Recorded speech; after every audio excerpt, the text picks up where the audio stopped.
La Escuela Defensorial de la Defensoría Pública del Ecuador, en coordinación con la Dirección de Gestión Defensorial, se complacen en dar la cordial bienvenida a la capacitación denominada Prevención de la Apátrida e Inscripciones de Nacimiento de Personas de Comunidades de Frontera, el cual se contará con diferentes ponencias de expertos y expertas en la materia. Saludamos la presencia de la magíster Pamela Flores, de la Dirección de Gestión Defensorial, Magíster Pedro Velasco, consultor nacional de ACNUR. Magíster Virginia Vargas, consultora especialista en movilidad humana. Magíster Renio Ochoa, consultor especialista en movilidad humana. Ponentes de la capacitación del día de hoy: señoras y señores directores nacionales, coordinadores regionales, directores provinciales y coordinadores provinciales de la Defensoría Pública, miembros de la red complementaria de la Defensa Jurídica Pública, estudiantes de las distintas universidades del país, compañeras y compañeros defensores públicos. Señoras y señores, sean todos bienvenidos.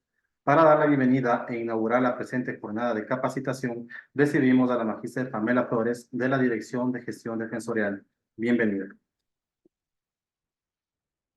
Bueno, buenas tardes con todos. Es un honor darles la bienvenida a esta capacitación sobre la prevención de la apatridia y las inscripciones de nacimiento de personas de comunidades de frontera.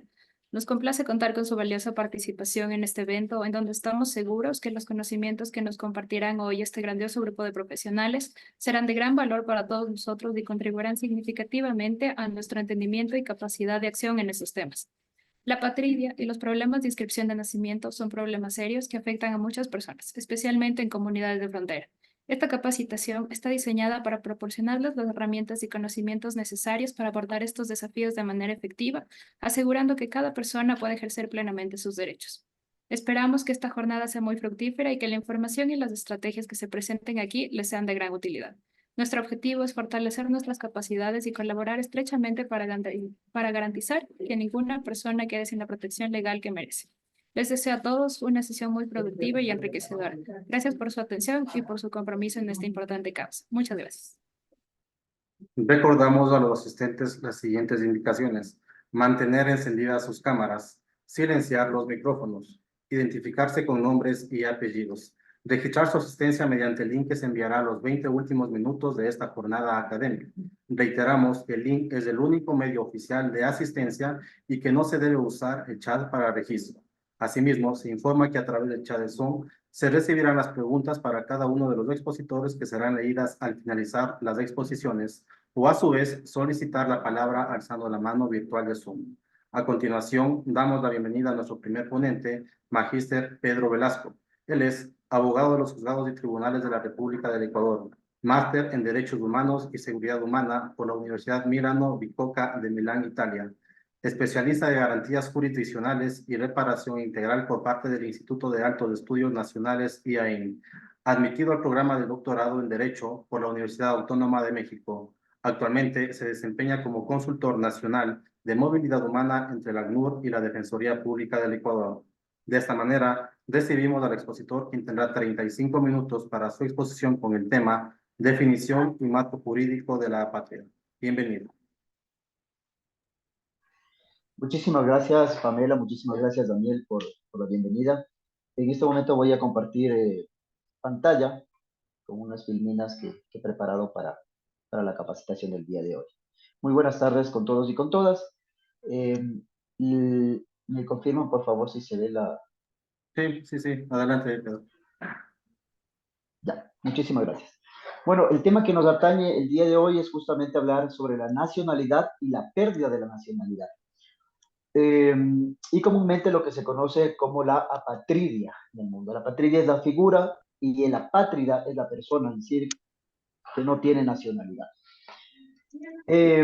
Las imágenes que ustedes van a ver igualmente son imágenes y testimonios de personas que han estado en este marco jurídico de ser una persona apátrida del mundo. Ya. El objetivo de esta tarde, bueno, es conocer la base conceptual y la base jurídica de protección de las personas apátridas. Una de estas primeras imágenes es justamente una campaña que sacó el ACNUR, que es el Alto Comisionado de las Naciones Unidas para los Refugiados, en el año 2015, con el eslogan I belong. ¿Qué significa yo pertenezco? Es justamente una campaña que intenta reducir o eliminar o al menos reducir los casos de apatridia en el mundo. Como ustedes pueden ver, para el 2015 se estipulaba que 10 millones de personas en el mundo no tienen nacionalidad. Bajo digamos, este principio, voy a dar un pantallazo muy rápido de un poco de las cifras de las personas apátridas en el mundo. A finales del año 2022 se estipulaba de que 4,4 millones de personas han sido reconocidas como apátridas, es decir, un 2% más del año 2021, es decir, alrededor de 91.000 a 100.000 personas más reconocidas como apátridas. En la última década, al menos 754.000 personas obtuvieron la nacionalidad y solamente en el año 2019, 81.000 personas apátridas adquirieron la nacionalidad. Un dato muy interesante es que dentro de este grupo de personas apátridas también convergen necesidades de protección internacional bajo la figura de refugio, ya que el 30% de esas personas apátridas también han sido desplazadas por la violencia bajo los criterios de la Convención de Ginebra del 51. Uno de los principales, digamos, situaciones en el mundo o países que originan la apatridia en sí, está Kenia con el pueblo de Pemba, están los rohingyas en Myanmar, y aquí en nuestra región están los niños, niñas y adolescentes de padres venezolanos que han nacido en el exterior. ¿Ya? Igualmente, para finales del 2022, la cantidad de apatridia seguía reportándose en Bangladesh, en la Costa de Marfil, en Myanmar, en Tailandia. No todo es negativo. En Filipinas se promulgó una ley para otorgar la nacionalidad a niños de origen desconocido o también llamado niños expósitos, que son niños de origen desconocidos encontrados en el territorio. Asimismo, Colombia concedió la nacionalidad a 28.500 niños nacidos en Colombia de padres venezolanos, desplazados igualmente por la situación que vive Venezuela actualmente. Y de aquí quiero iniciar esta discusión y este conversatorio con una pregunta y con un relato. Pero ¿cómo es la vida de las personas que no tienen nacionalidad? ¿Para quiénes son apátridas? Aquí viene un relato de Lara. Dice, cuando se me dice no en el país donde vivo, cuando se me dice no en el lugar donde nací, cuando se me dice no en el país del que son mis padres, y escuchar continuamente usted no es uno de nosotros, siento que no soy nadie, y no sé ni siquiera por qué estoy viviendo. Como apátrida, usted está siempre rodeado del sentimiento de desprecio. Entonces, hoy en día millones de personas en el mundo se ven privadas de la nacionalidad por diferentes motivos. Igualmente esto a menudo origina que no se les permita ejercer sus derechos económicos, sociales y culturales, sus derechos políticos, inclusive acceder a servicios, acceder al colegio, al médico, al trabajo, abrir una cuenta bancaria, comprar una casa, inclusive hasta contraer matrimonio se les ha dificultado a estas personas que han sido reconocidas como apátridas. Igualmente en el tema de la educación, la salud, el empleo, la libertad de movimiento, ¿ya? Y se ven confrontadas a una violación latente de derechos humanos. O sea, la persona sigue reiteradamente siendo vulnerado su derecho hasta que no se le reconozca, digamos, como nacional de una persona. Entonces, cuando hablamos de personas apátridas, estamos hablando de personas que existen en el mundo, pero que no existen para el mundo. Y de ahí viene el tema de la nacionalidad. ¿Quién determina si una persona es un nacional de un país en particular? Entonces, inicialmente teníamos esta teoría, que sigue igualmente latente, que es una potestad discrecional del Estado bajo un principio de soberanía, bajo un principio de identidad nacional. Entonces, se indicaba de que esta potestad que tiene el Estado es una cuestión netamente de legislación interna del Estado. Pero no obstante, ahí tenemos, y he puesto aquí la opinión consultiva sobre los decretos relativos a la nacionalidad de Túnez y Marruecos de 1923. Ahí la Corte Permanente de Justicia, es decir, la antecesora de la Corte Internacional de Justicia, ya se pronunció sobre ese tema y dijo, bueno, la cuestión sobre si un asunto está exclusivamente dentro de la legislación interna de un Estado es una cuestión en esencia relativa, ¿ya? Porque depende del desarrollo de las relaciones internacionales, ¿ya? ¿Esto en qué sentido? ¿Ya? Si bien en principio los temas de la nacionalidad recaen dentro de la jurisdicción interna de cada Estado, la aplicabilidad de dichas decisiones internas puede ser limitada. Sí, puede ser limitada bajo los principios del derecho internacional y bajo las acciones similares de otros Estados. Entonces, es decir, que si bien es una potestad, podría decirse discrecional, se tiene que tener en cuenta de que existe un control de legalidad y que se encuentra a la luz de lo que establece también el principio del derecho internacional como tal.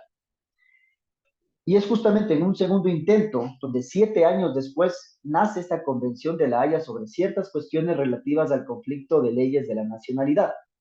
Y ahí es el primer intento de la comunidad internacional, del derecho internacional como tal, de asegurar de que todas las personas tengan nacionalidad. Y lo dice de esta manera. Es discreción de cada Estado determinar bajo su propia legislación quiénes son sus ciudadanos. Correcto.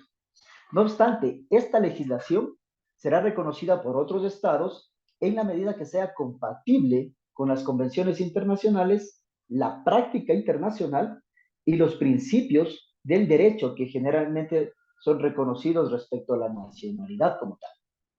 Entonces, bajo estas dos convenciones, bajo estos dos pronunciamientos, se asienta lo que es la Declaración Universal de los Derechos Humanos. Y de tal manera que dice, toda persona tiene derecho a una nacionalidad, a nadie se le privará arbitrariamente de su nacionalidad, ni del derecho a cambiar de nacionalidad.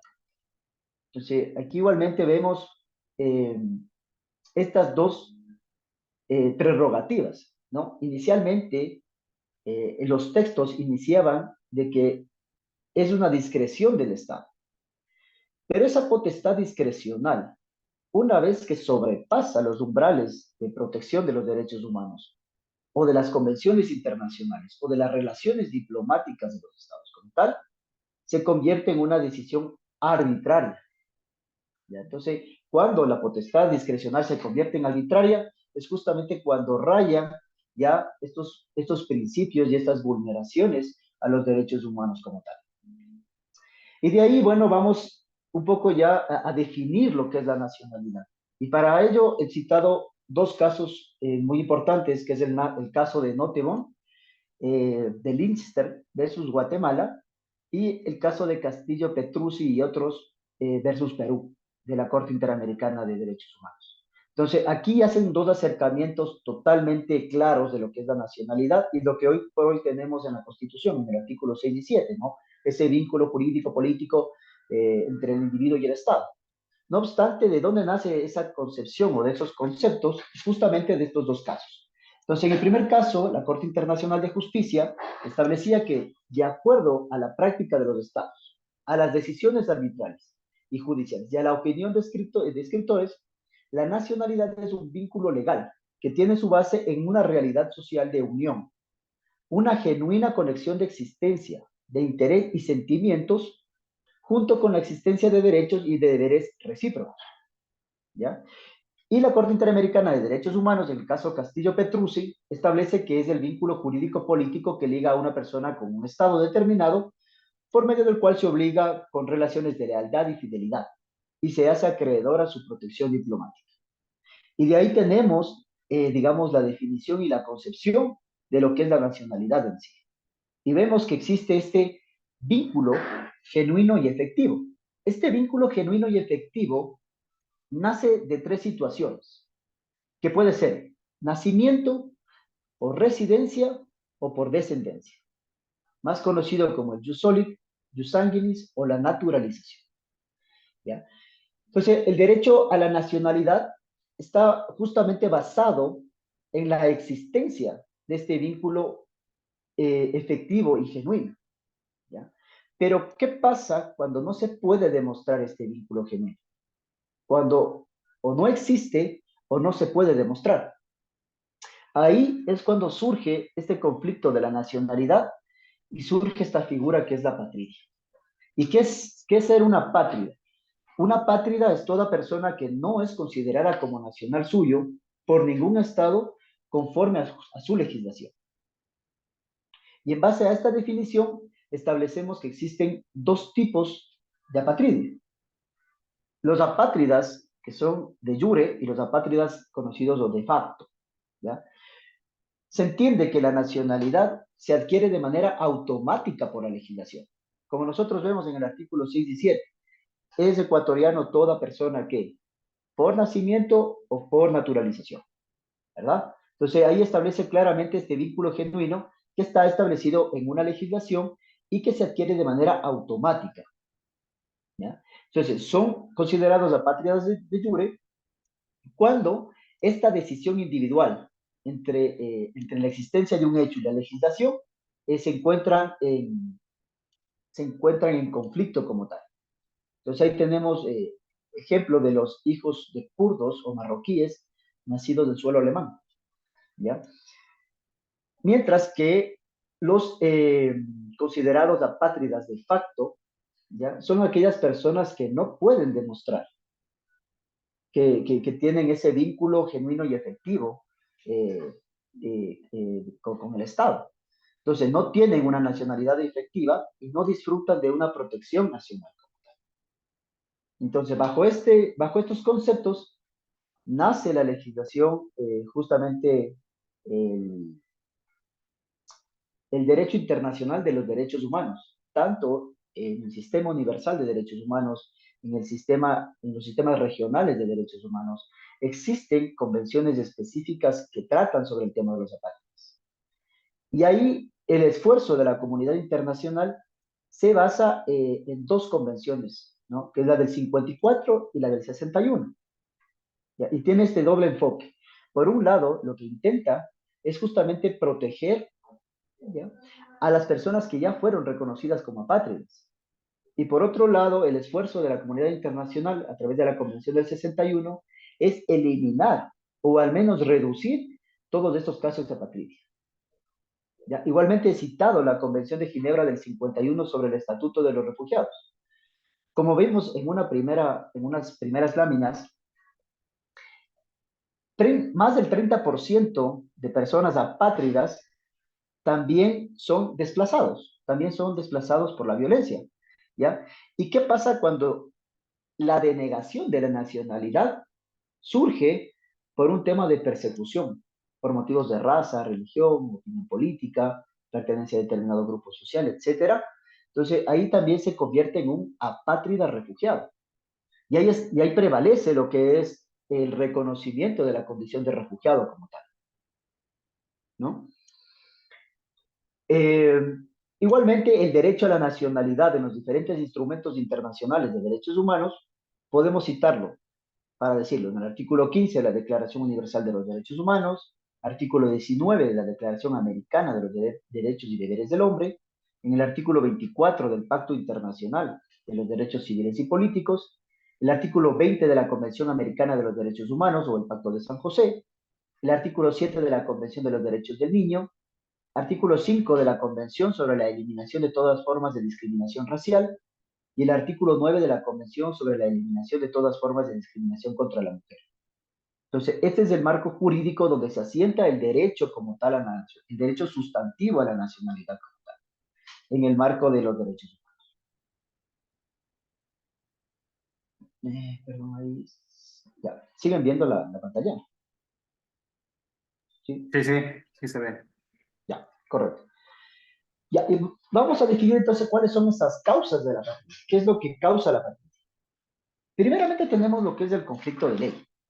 Entonces el problema surge cuando la legislación de un Estado entra en conflicto con la legislación de otro. Entonces, para decirlo como un ejemplo, el Estado A, donde nació una persona, otorga únicamente la nacionalidad vía jus sanguinis, ¿ya? Pero los padres tienen la nacionalidad de otro Estado, del Estado B. Ya, pero el Estado B solo otorga nacionalidad vía jus soli, Entonces ahí tenemos un claro ejemplo de conflicto de leyes en los cuales la persona puede caer en apatría. Entonces esto más o menos igualmente lo podemos ver en los casos de las personas haitianas en República Dominicana.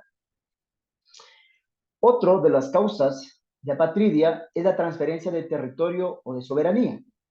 Entonces, a consecuencia de la transferencia de territorios, de la soberanía de los estados, ¿ya? Justamente porque por la independencia, por la disolución, por la sucesión del estado o la restauración del estado en sí, ¿ya? Se pierde la nacionalidad. Y existe este conflicto de que no se puede aplicar la legislación, existen estos vacíos legales.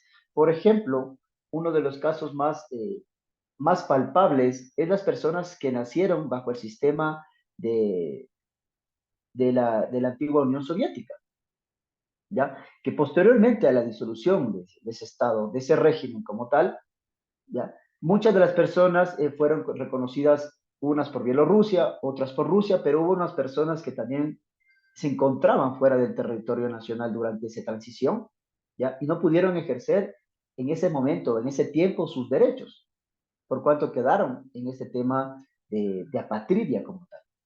Entonces, hoy por hoy tenemos casos que se han presentado ante la Comisión de Refugio y Apatridia, por ejemplo, de personas de la antigua URSS que llegaron acá al Ecuador, ¿ya? Eh, obtuvieron una naturalización, por ejemplo, a través del matrimonio, ¿ya? Pero a causa de la disolución del matrimonio o la muerte del cónyuge, se rompe ese hecho generador en el cual se ampararon, ¿ya? Y nuevamente entran en ese conflicto de la nacionalidad como tal, en el que Rusia dice, bueno, yo ya no tengo nada que ver con la antigua URSS, no puedo hacer absolutamente nada por esa persona y existe una negativa expresa de la nacionalidad, ¿ya? Mientras que el Ecuador dice, bueno, lo que usted tenía era una visa de residencia permanente, ¿ya? En sí no era una nacionalidad como tal. Entonces ahí entra igualmente un conflicto de leyes como tal, justamente por esta transferencia de territorio o de la soberanía como tal. Por leyes relativas al matrimonio, la situación especial de la mujer casada, ¿ya? Eh, la tesis tradicional, eh, antiguamente aceptada, afirmaba que la mujer adquiría la nacionalidad del esposo, ¿ya? Pero ¿qué pasaba si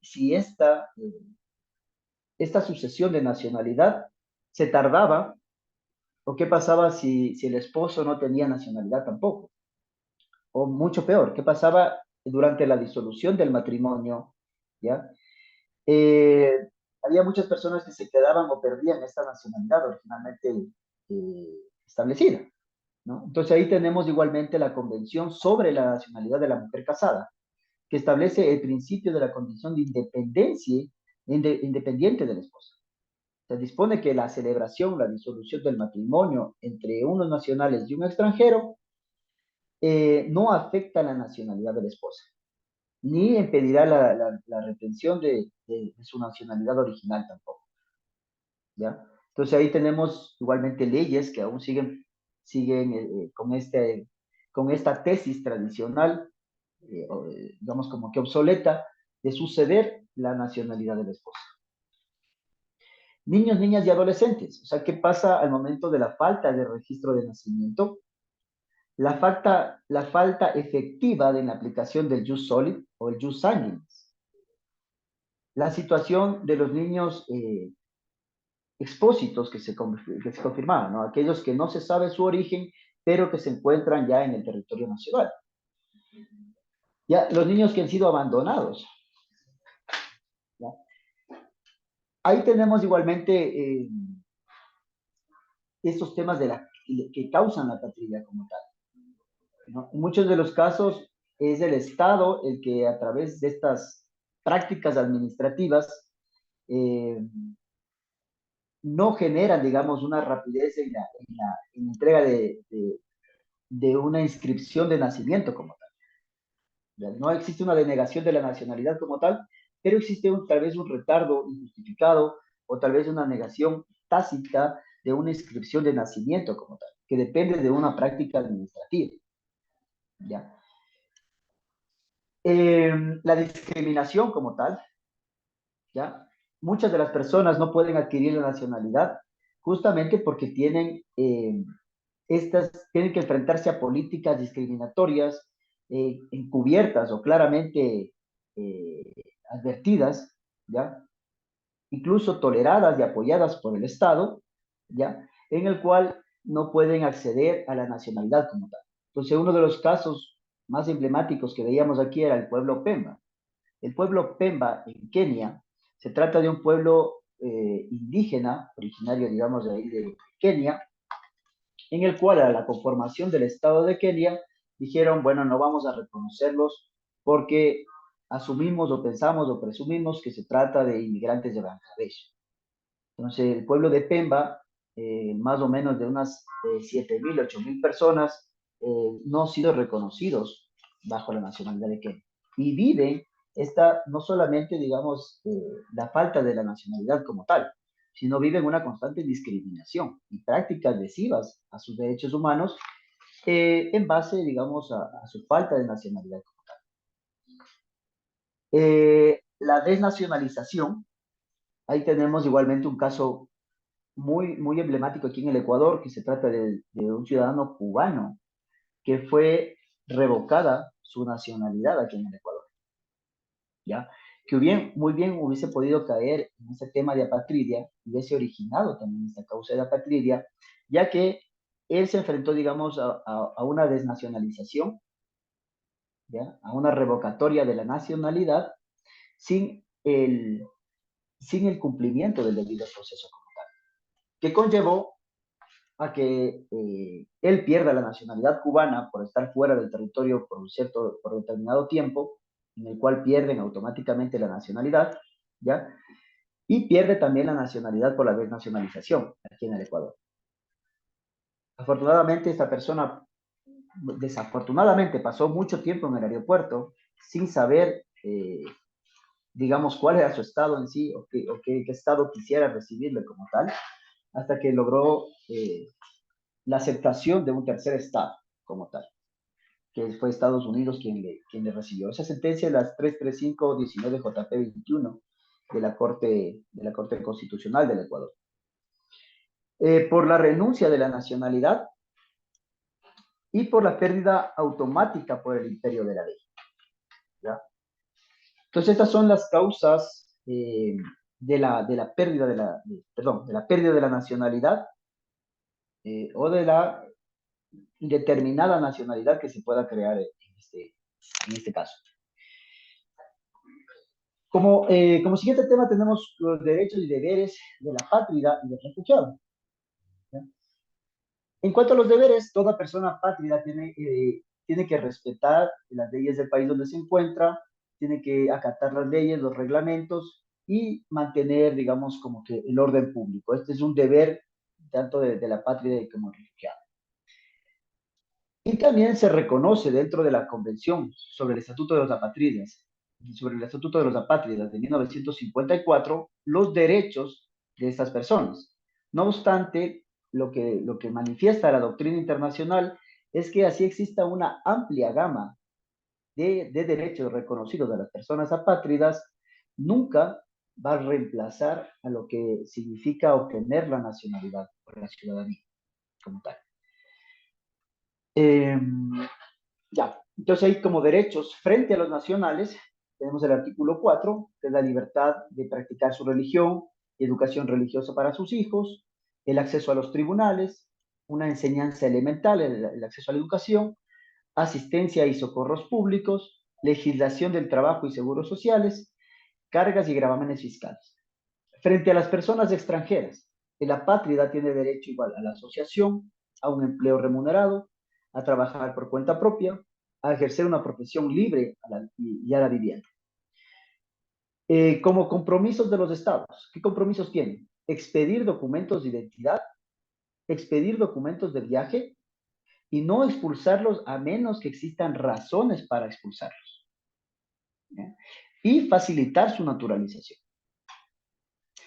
Pero hay no todo solicitante de la condición de apátrida puede ser reconocido como apátrida.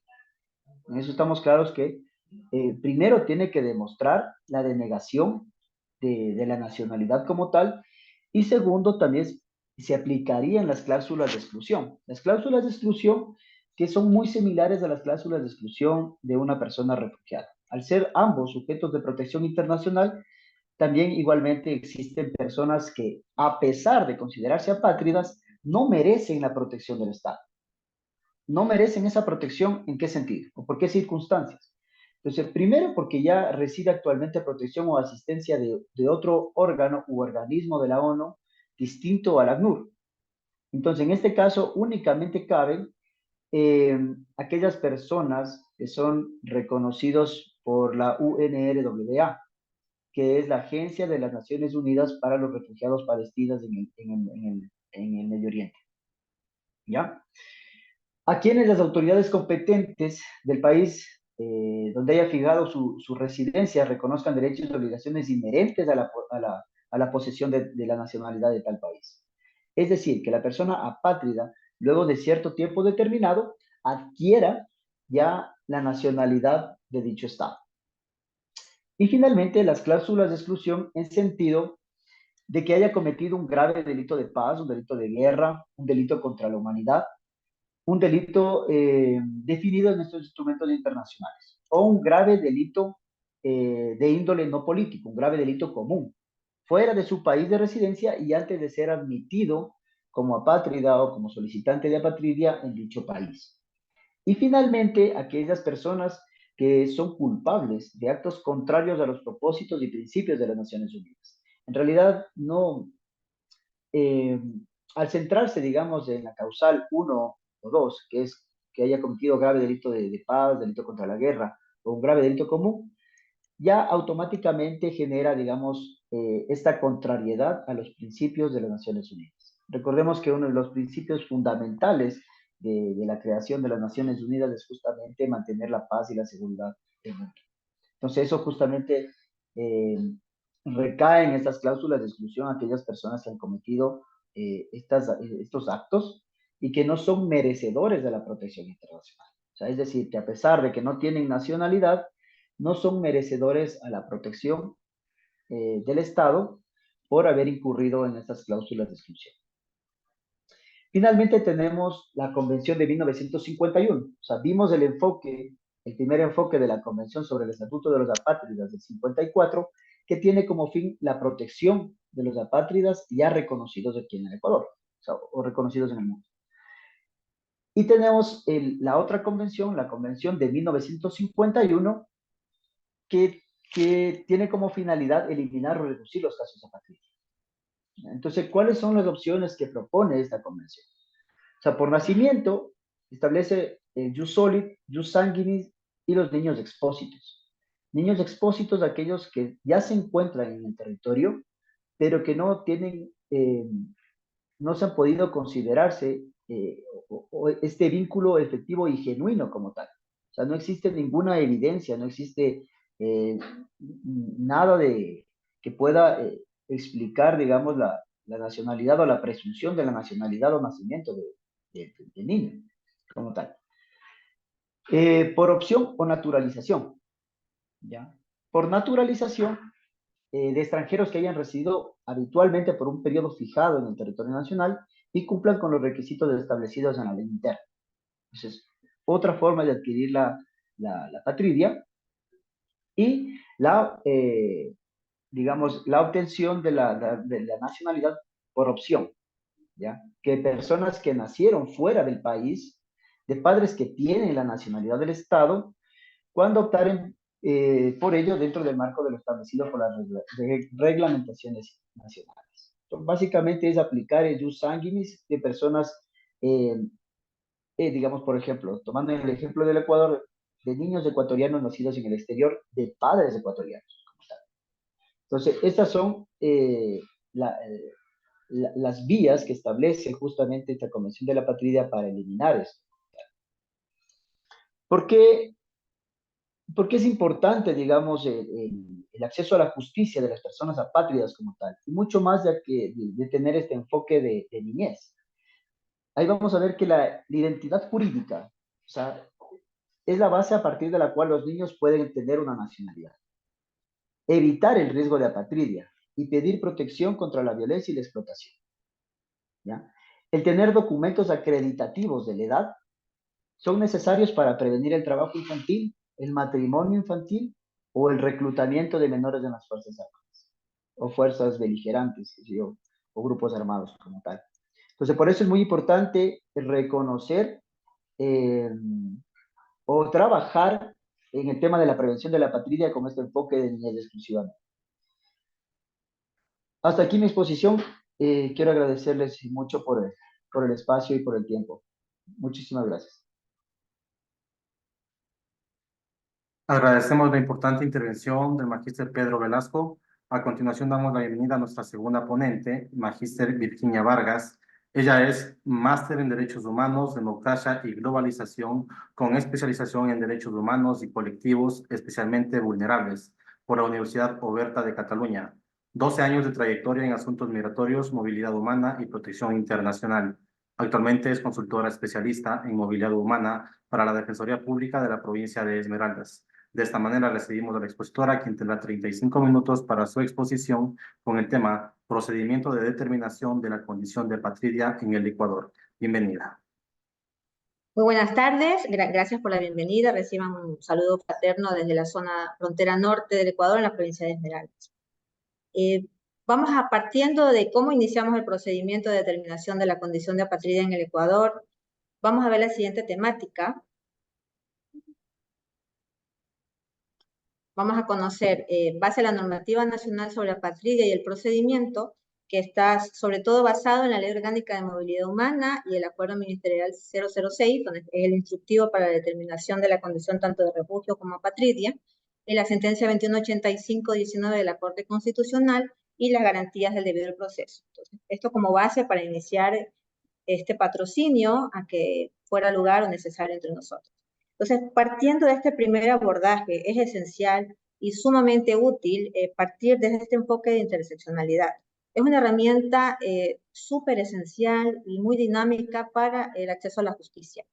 Desde la perspectiva de interseccionalidad, podemos evaluar todas las condiciones humanas, la condición personal de cada persona, y con ello podemos establecer, nos centramos en el contexto particular de cada caso desde un enfoque humano, desde la persona, desde sus experiencias específicas, sus condiciones propias, como ser en movilidad humana, y es una estrategia que nos sirve, vamos a poder vincular todas las bases a las que las personas puedan estar sometidas a diferentes tipos de discriminación. Más allá de que el patrocinio a una persona en apatridia o riesgo de apatridia, esta persona tiene ciertas características como su etnia, su género, que vamos a ver en detalle, y esto dentro de su entorno social, económico, político y legal se conjugan y podría darse lugar a que se alimenten estas situaciones de discriminación. Y evaluando todo esto, nosotros podemos establecer una estrategia de patrocinio de caso. Entonces resulta esencial que vayamos en ese primer abordaje, dentro de entornos y espacios de confianza en que generemos a la persona que vamos a atender, que es un lugar seguro. Podemos evaluar todas estas condiciones, este enfoque de interseccionalidad, que puede ser, por ejemplo, la edad, niños, niñas o adolescentes si están no acompañados, si son separados, si tienen alguna condición personal o social, de salud, condiciones de discapacidad o discapacitantes, o por ejemplo hay niños que tienen neurodiversidades, a veces no diagnosticadas, otras veces sí, niños con TDAH, niños con autismo, que son casos que hemos tenido recurrentes, al menos aquí en esta zona, ¿no? Todas estas particularidades nos van a ayudar a poder dar una adecuada intervención, no solo del caso, sino de qué garantías yo voy a poder hacer exigencia a la entidad rectora de movilidad humana para que haya un debido proceso, ¿no? Factores también como si la persona ha sido víctima de trata y por ello no tiene su documentación, porque estas personas que la han captado le han quitado sus documentos, no los posee. ¿Por qué no los posee? Casos de género y diversidad, si pertenece a un grupo de población LGBTIQ+, por su étnico entorno cultural, si conoce el idioma, si es de una población indígena o estos pueblos transfronterizos, si su lengua materna no es una lengua indígena, o si su lengua materna puede ser incluso la lengua de señas de su país de origen y no conoce la del Ecuador. Todos estos factores nos van a llevar a ver cómo vamos a elaborar una estrategia adecuada del patrocinio de cada caso, desde un enfoque humano. Entonces, básicamente el proceso en Ecuador se basa en la Ley Orgánica de Movilidad Humana, que es de 2017, tiene su última reforma en 2023, el Acuerdo Ministerial 006, que también es nuevo, anteriormente teníamos el Acuerdo 150, que sí hay unos cambios en cuanto al tratamiento de los casos de apatridia, y el Manual de ACNUR, que es una fuente de consulta doctrinaria que se usa mucho también en las resoluciones de la Comisión de Refugio. La Ley Orgánica de Movilidad Humana nos indica que el reconocimiento de la persona apátrida es un acto, al igual que los que son sujetos de protección internacional, refugio y apatridia, es un acto declarativo, es decir, no es constitutivo.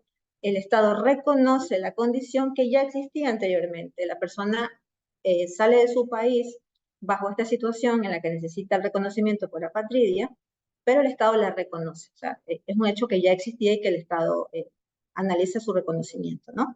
Es un acto humanitario y apolítico y puede realizarse a petición de la persona o de oficio. La persona debe encontrarse en territorio ecuatoriano y puede presentar su solicitud de manera verbal y esta deberá ser reducida a escrito, ¿no? Ante la Autoridad de Movilidad Humana, ahí intervenimos nosotros con el debido escrito de patrocinio, indicando toda la situación de la persona que va a solicitar acceder a este proceso. El Acuerdo Ministerial 006 nos indica que no existirán limitaciones temporales para interponer la solicitud de la condición de persona apátrida, es decir, no hay casos extemporáneos como si lo hay en los casos de refugio. Aquí en Esmeralda tuvimos un caso, tuve la oportunidad de entrevistar hace un par de años una chica de 22 años y no se hizo ninguna análisis de extemporaneidad, sino que fue directamente el caso iniciado, ¿no? A pesar de que era ya 22 años desde que había ingresado al Ecuador. La situación migratoria irregular de una persona solicitante no obstaculizará su acceso al procedimiento y puede concurrir, como dijo el doctor Velasco, la concurrencia tanto del Estatuto de Persona Refugiada como el de apátrida.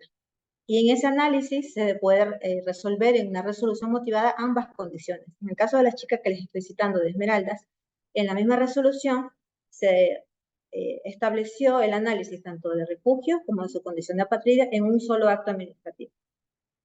Y bueno, y el manual nos indica, el manual de ACNUR, los criterios bajo los cuales establecemos el análisis de la credibilidad. A diferencia de la situación solo de refugio, es más específica al indicar que en los casos de apatridia se establece bajo indicadores objetivos de credibilidad.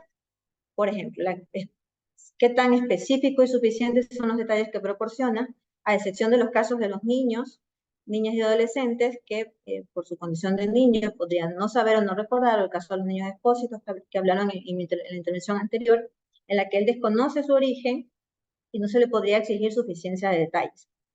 También otro indicador objetivo de credibilidad es la consistencia del relato del solicitante, incluyendo sus propias declaraciones escritas orales.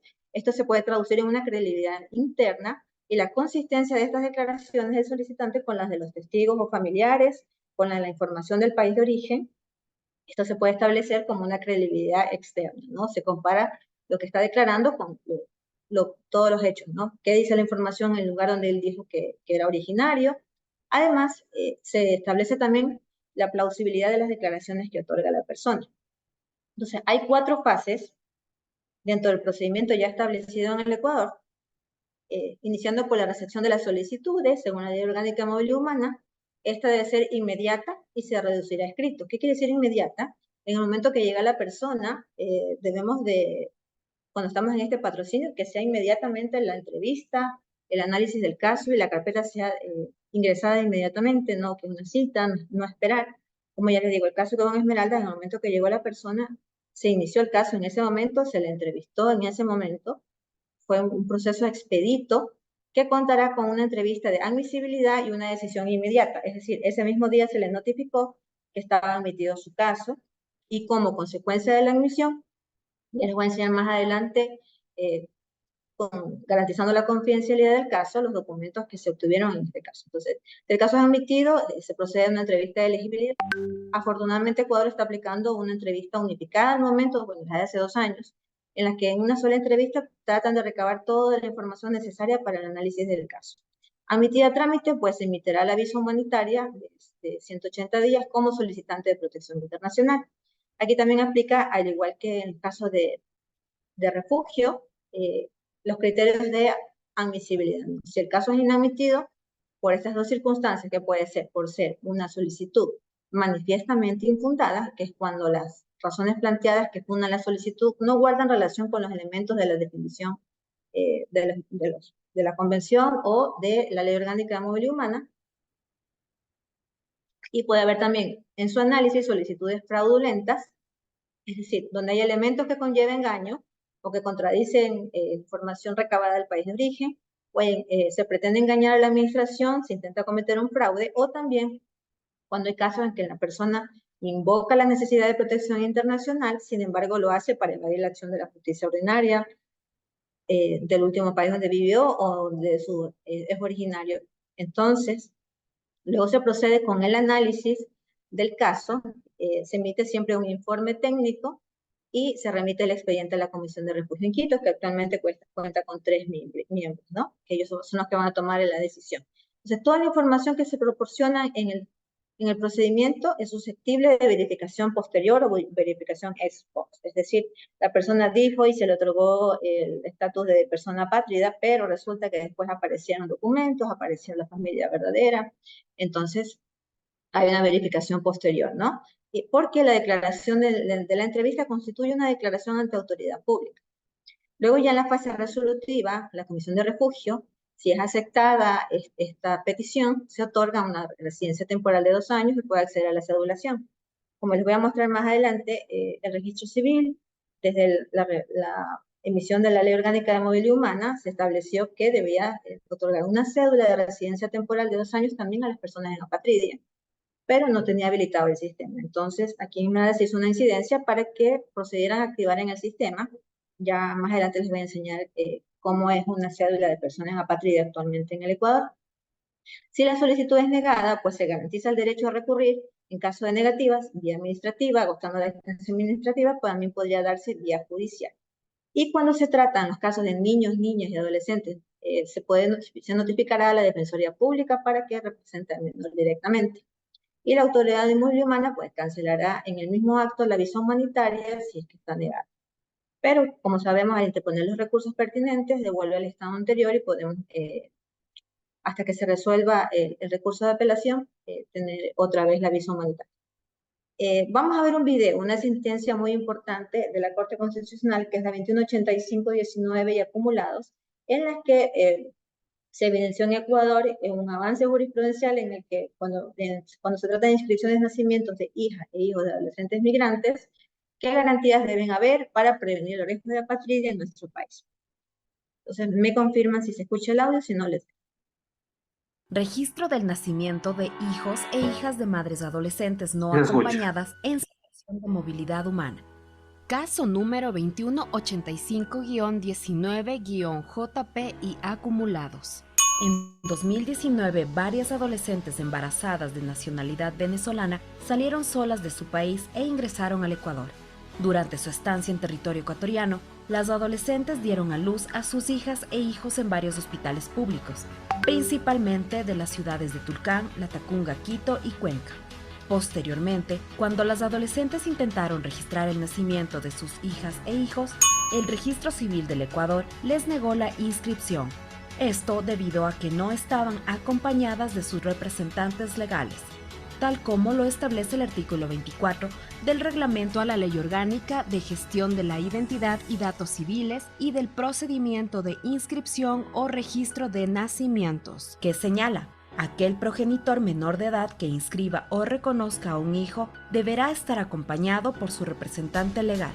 La Defensoría del Pueblo y la Defensoría Pública, al conocer estos casos y constatar que el Registro Civil del Ecuador aplicó la ley desconociendo la situación de movilidad humana en la que se encontraban las adolescentes, presentaron 6 acciones de protección en contra del Registro Civil del Ecuador, las cuales fueron aceptadas y por lo cual la entidad tuvo que...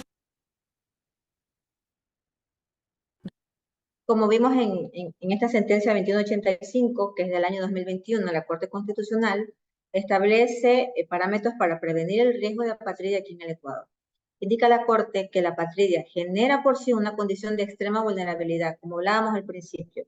Personas que ya de por sí tienen vulnerabilidades por su género, por su edad, porque ha sido víctima, por situaciones de discapacidad, neurodiversidades, sumado a la situación de apatridia, lo expone a una vulnerabilidad exponencial, múltiple o también vulnerabilidad interseccional. La Corte lo llama condición de extrema vulnerabilidad para las personas que están. Y una persona indica, se encuentra en riesgo de apatridia si no puede probar que tiene vínculos con el Estado. Entonces, recomiendo a la Corte que con el fin de prevenir la apatridia y garantizar que las hijas e hijos de personas migrantes o en movilidad humana en el país deben ser inscritos inmediatamente luego de su nacimiento, es decir, expedito el proceso. Este procedimiento de inscripción debe ser libre, asequible, no discriminatorio. Hablábamos al principio de los factores de discriminación, entonces todo eso debe evitar el Estado ecuatoriano y se debe responder a las circunstancias específicas de las familias en situación de desplazamiento y migración forzada. Entonces, en caso de niñas y niños nacidos de padres y madres extranjeros o apátridas, personas refugiadas, migrantes, solicitantes de asilo y personas internamente desplazadas, que son diferentes categorías de personas de movilidad humana, deben poder obtener su certificado de nacimiento independientemente de la nacionalidad, la condición migratoria y la residencia de sus padres. Entonces, es importantísimo esta sentencia, que también fue patrocinada de la Defensoría Pública. En cuanto al debido proceso, el proceso es netamente administrativo. El artículo 75 de la Constitución nos dice que en todo proceso que se determinen obligaciones de cualquier orden, se asegurará el derecho al debido proceso. Entonces, en su numeral 1 nos dice, corresponde a toda autoridad administrativa judicial, en este caso es el ente rector de movilidad humana, es autoridad administrativa, y entre las garantías se incluye el derecho de las personas a la defensa, y nadie podrá ser privado del derecho a la defensa en ninguna etapa o grado del procedimiento, y se debe contar con el tiempo y los medios adecuados para la preparación de su defensa. Ahí sí hago un enfoque, porque sí nos ha pasado en casos en los que el ente rector de movilidad humana nos envía casos con escasos datos, con escaso tiempo, y no podemos evaluar una teoría del caso, una estrategia de defensa adecuada, sobre todo en casos de niños y niñas y adolescentes separados o no acompañados. Necesitamos conocer al niño, hacer un abordaje inicial, identificar las propias condiciones de este niño, si tiene algún tipo de situación, además de ya su vulnerabilidad por estar sin documentación, por venir huyendo de otro país. Entonces, contar con el tiempo y los medios adecuados para la defensa es esencial. ¿Qué nos dice la Corte Interamericana de Derechos Humanos? En el caso Jabal y otros versus Argentina en el año 2022, indica la Corte que para prevenir la apatridia, los estados deben establecer un marco normativo donde se determina la autoridad responsable para determinar, en el caso del Ecuador sí lo tenemos, y poner en funcionamiento un procedimiento justo y eficiente con este propósito que contemple las debidas garantías de un proceso. Entonces, todas estas debemos de ir observando para la defensa del caso. Dentro del debido proceso de acceso a protección internacional, tanto de refugio como apatridia, existen garantías mínimas que se deben garantizar y garantías procedimentales especiales que un poco Ecuador recién está en construcción, es decir, para casos de personas con discapacidad, niños, niñas y adolescentes, casos de violencia basada en género. Vamos a ir viendo que está como muy dispersa las garantías procedimentales especiales. ¿Qué nos dice el manual de ACNUR? Que el debido proceso garantiza la equidad, la transparencia y la claridad en todos los procesos. Entonces, es sumamente importante, perdón, en el caso de niños, niñas y adolescentes, en situación de riesgo de apatridia o solicitud de procedimiento de apatridia, los entrevistadores deben estar apropiadamente capacitados, que conozcan, tener una sensibilidad por su cultura, el factor religioso, todos aquellos factores personales como la edad, nivel educativo del niño, y garantizarse el derecho de los niños a ser consultados en concordancia con el Código de la Niñez. Los niños tienen derecho a ser oídos cuando él o ella tenga la capacidad de formarse y expresarse una opinión, y se debe garantizar en todos los casos de niños, niñas y adolescentes la presencia de un defensor público. El derecho a la defensa técnica también es supremamente importante en los casos de apatridia. El solicitante debe tener acceso a la asistencia legal gratuita del defensor público, lo establece la Ley Orgánica de Movilidad Humana, contar con el tiempo y los medios de la defensa, y sobre todo los espacios deben ser de confidencialidad y garantizar la protección de los datos personales en todas las etapas, ¿no? Cada miembro si es un grupo familiar que va a iniciar el procedimiento, tiene derecho a realizar una solicitud de manera independiente si así lo considera también.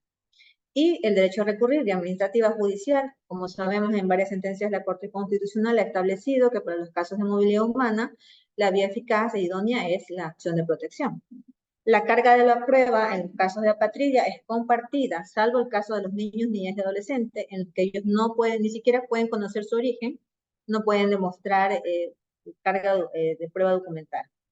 Entonces, hay que considerar también ajustes razonables en el proceso. Según la Convención de los Derechos de Personas con Discapacidad, cuando la institución pública no tiene ajustes razonables para personas con discapacidad u otro tipo de condición, esto constituye una discriminación.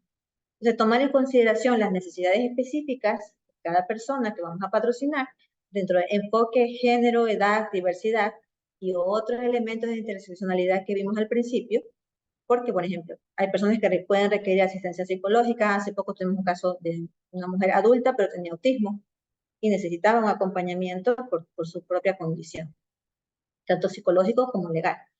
Contar con intérprete o traductor, ser escuchado en el idioma natal o en el lenguaje que comprenda. Por ejemplo, el caso de las personas sordas, acá hemos tenido estos casos en los que hemos velado porque se garantiza el derecho a contar con intérprete en lengua de señas o bajo cualquier gestualidad que ellos puedan tener, entendiéndose, por ejemplo, hay casos de personas que conocen la lengua de señas, en cada país es diferente. Y inclusive hay una lengua de señas que es internacional, hay personas que conocen la lengua de señas de su país, otras que alcanzan a conocer la lengua de señas de Ecuador, otras que solo son gestuales, y a ver, en los casos que hemos tenido acá, ni siquiera saben leer y escribir, a duras penas hacen un dibujo. Entonces hay que buscar el medio idóneo en concordancia con la Convención de los Derechos de las Personas con Discapacidad para que la persona se garantice su derecho a hablar lo que le pasó, narrar los hechos, ¿no? Y se debe, aparte de que es un derecho solicitar la asistencia consular, debemos agotar esta instancia haciendo incidencia consular, trabajando muy de la mano con los consulados, que eso lo vamos a ver también con el próximo expositor, que es Reni. El consulado es un gran apoyo porque nos ayuda a verificar si hay datos, tomar huellas, mediante varias formas que ellos tienen, de verificar si no, en realidad no hay ningún registro de la persona en país de origen, no hay datos de familiares. Entonces, la instancia consular es sumamente importante agotarla y a la par hacer el patrocinio de la solicitud de apatridia, porque puede ser necesario, aunque no debería ocurrir, que si la persona en cuestión alega un temor fundado de persecución, y esta podría poner a la persona en riesgo. Solamente en estos casos en que la persona es sujeto perseguido del Estado, salvo en esos casos, sí debemos acudir a la instancia consular, salvo los casos en que la persona es perseguida por un propio país de origen o por el sistema político, el sistema de gobierno de turno, y lo podríamos exponer a un riesgo a la persona y tener ese temor fundado de persecución por opiniones políticas contra su gobierno, su Estado. Entonces, ahí, salvo ese caso, debemos recurrir a la asistencia consular. Y las resoluciones tienen su derecho, igual con la debida motivación, ser notificados de forma formal y fehacientemente de todas las decisiones adoptadas. Inclusive esto debe ser en un lenguaje, como lo recomienda la Corte Interamericana, en un lenguaje y forma con enfoque de interseccionalidad y el enfoque cultural de la persona en la que pueda entender qué dice esa resolución. Apoyándose también en las leyes de nacionalidad, las prácticas de los estados, incluyendo el periodo en el pasado en el cual es importante para el caso en cuestión. Entonces, todas estas determinaciones se deben hacer sobre el fondo del asunto de la solicitud individual, ¿no? Es relevante también, tanto si nos toca hacer un recurso de impugnación, verificar la información del país de origen, las leyes, bajo qué normativa o qué barrera legal, en este caso las prácticas, ¿no? En las prácticas de los estados existen barreras administrativas, barreras legales. ¿Qué es lo que ha impedido que la persona tenga nacionalidad o que pueda demostrar? ¿Sí? El manual del ACNUR, sobre el Estatuto de las Personas Apátridas, recomienda también que el proceso de apelación debe descansar sobre un órgano independiente. Es decir, Actualmente el ente rector de movilidad humana emite las resoluciones bajo un órgano y tiene otro departamento dentro de la misma institución que resuelve los recursos de apelación y de impugnación. Entonces, dentro de la jurisprudencia de la Corte Interamericana nos ha dado ciertas pautas de procedimentales que nosotros también podemos garantizar.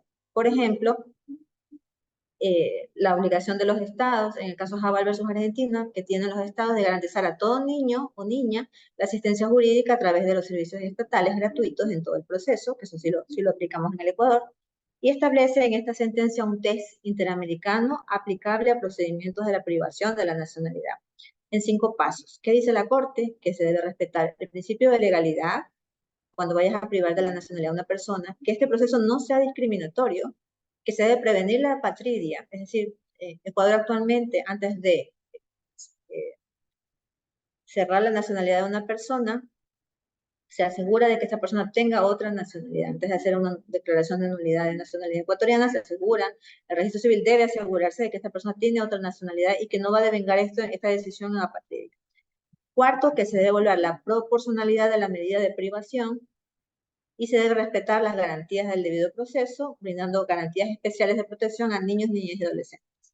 En el caso, que es un poco de los casos más conocidos, de personas dominicanas y haitianas expulsadas versus República Dominicana, señala la Corte que los estados están obligados a adoptar todas las medidas apropiadas, tanto a lo nacional como en cooperación con otros estados, que era lo que hablaba al principio el abogado Velasco, que hay una supervigilancia, un control convencional de los estados. En Ecuador, si bien hay esta discrecionalidad del Ecuador, hay también el control y la cooperación a nivel internacional. Para garantizar que todo niño tenga una nacionalidad en el momento de su nacimiento, dice la Corte en este caso.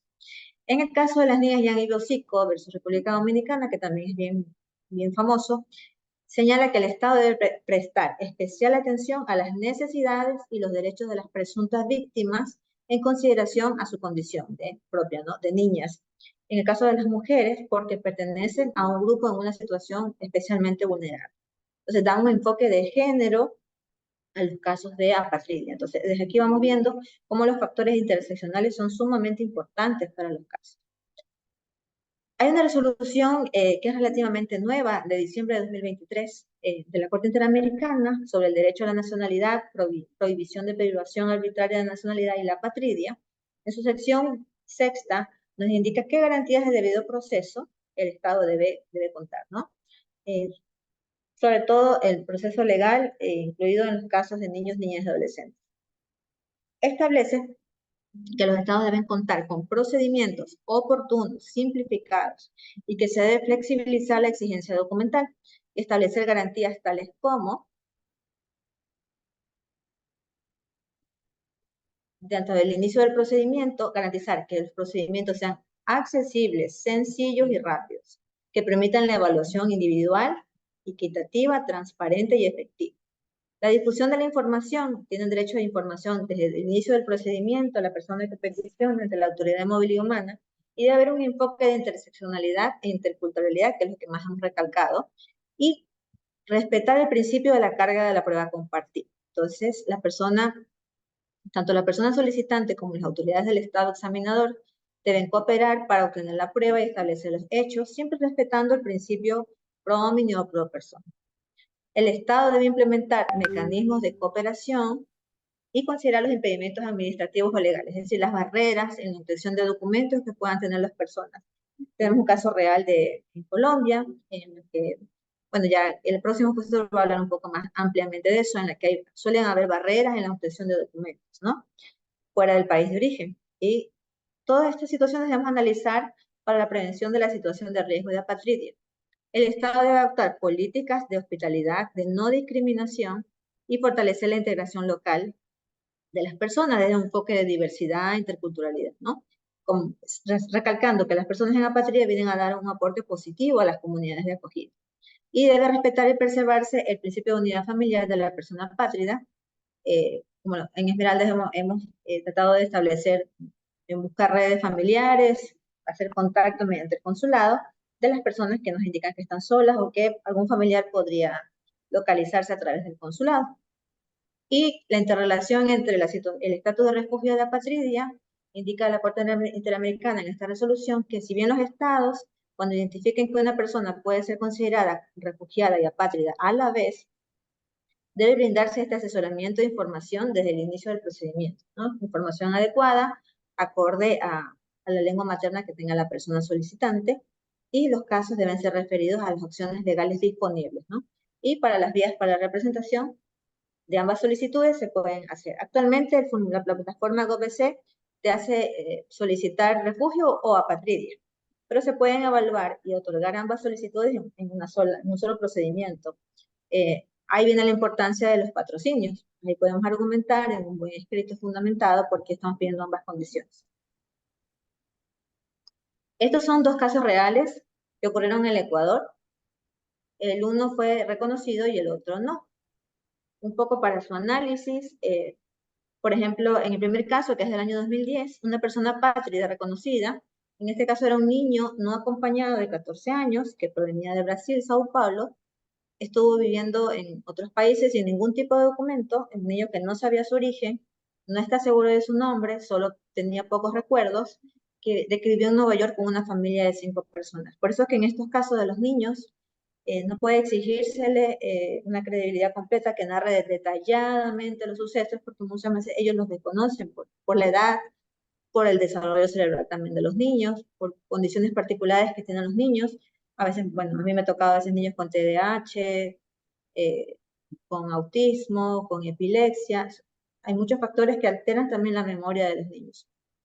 Y este niño llegó con una familia de 5 personas al Ecuador en un barco pesquero, donde vivió 6 meses, recorrió varios países, y también fue víctima de esclavitud. O sea, también fue víctima de trata en modalidad de esclavitud forzada. Entonces una pareja nacional colombiana lo llevó a Brasil y lo explotó hasta que pudo escapar. Entonces este caso fue reconocido en el año 2010. Luego tenemos un caso negado en un grupo familiar del año 2008.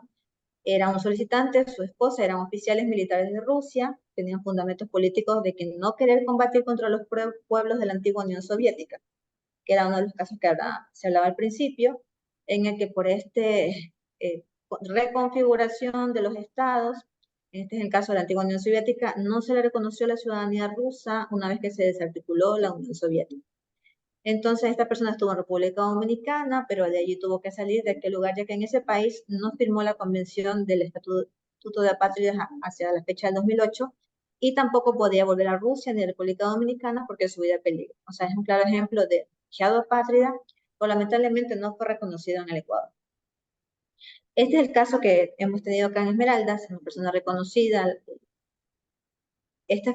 Cuando inició el proceso en el año 2022, se le otorgó la visa de solicitante de protección internacional de 6 meses, pero bueno, el sistema del ente rector de movilidad humana le había colocado nacionalidad colombiana, aun cuando no se podía evidenciar.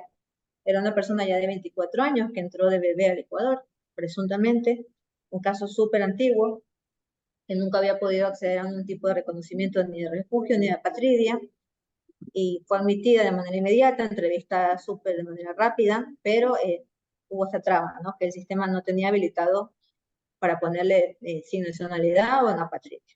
Luego fue el caso aprobado y ya en el sistema se pudo colocar nacionalidad apátrida, ¿no? Desde el año pasado.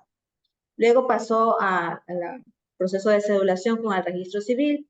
Eso es lo que les comento, que se tuvo que hacer una incidencia porque cuando acudió al registro civil pensando que iba a ser súper rápido la atención, le dijeron que no le podían dar porque no tenían, ni siquiera sabían que era la nacionalidad apátrida, que eso no existía, que eso era falso, etcétera.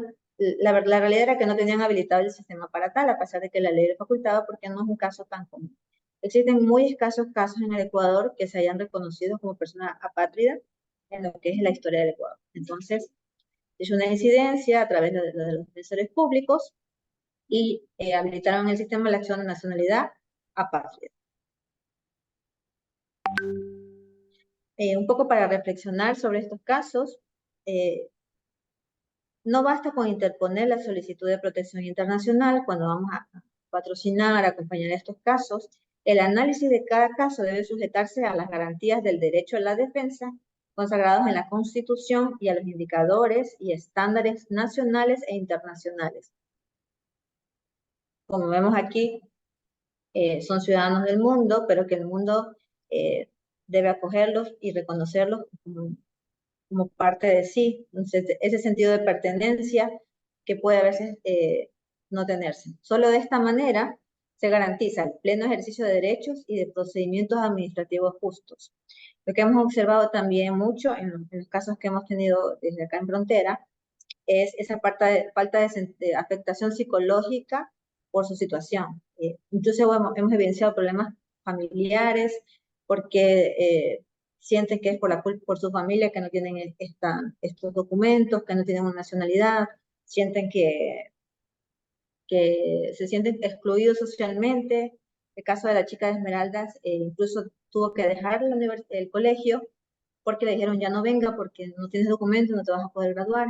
Entonces, esto afecta de manera personal y directa el hecho de no tener una nacionalidad, no tener un documento para demostrarlo, venir sufriendo muchas discriminaciones como efecto de toda esta situación, más otras, ser mujer, ser víctima de género, etcétera, se contraponen entre sí, se entrecruzan todas estas condiciones y hacen que las personas sí tengan una afectación psicológica. Y de ahí también es importante trabajar de la mano con los sistemas de protección locales para todo el acompañamiento psicosocial. Eso es hasta ahí mi intervención. Yo les agradezco mucho y creo que las preguntitas al final. Muchísimas gracias.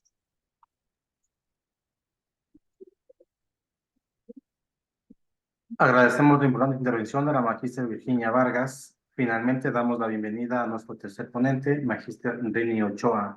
Él es abogado por la Universidad Central de Venezuela, especialista en gerencia de proyectos por la Universidad Católica Andrés Bello Caracas, Venezuela, máster en Derechos Humanos en la Universidad Andina Simón Bolívar, Bolivia, docente de pregrado, posgrado, seminarista y conferencista invitado en universidades públicas y privadas. Actualmente se desempeña como consultor especialista de movilidad humana entre la ACNUR y la Defensoría Pública del Ecuador. De esta manera recibimos al expositor, quien tendrá 35 minutos para su exposición con el tema Inscripciones tardías de nacimiento, contexto de protección de las comunidades en frontera. Bienvenido.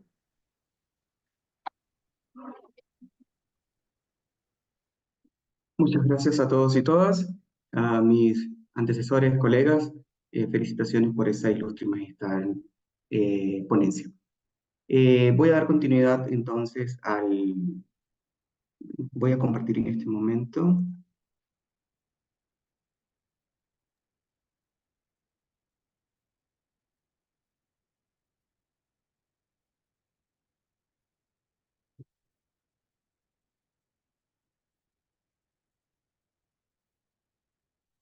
¿Me confirman si puede ser visible en este momento? Sí, sí se ve. Muy amable, gracias. Bien, justamente en relación en el hilo conductual de la ponencia, me pidieron intervención sobre los casos identificados de derecho a la identidad que hemos trabajado acá en la zona de frontera, en particular en la provincia del Carchi, en la ciudad de Tulcán. En ese sentido, justamente quiero hacer una referencia de tres perfiles claves que manejamos con alto riesgo en su momento de estar en apatridia, ¿no? Y es por muchos factores y muchas barreras estructurales, en este caso, por los mismos estados, ¿no? Estar en una zona de frontera, evidentemente binacional, tenemos una realidad bastante permeable, ¿no? Justamente quiero comenzar mi intervención con una premisa, que ser diferente es algo común, pero tener identidad nos hace único. Y es sí, evidentemente, cuando empezamos en el año 2017 a hacer intervenciones en la zona de frontera, en las parroquias rurales específicamente, eran solo personas, porque sabíamos que habían nacido vivos, pero no tenían ningún tipo de identidad.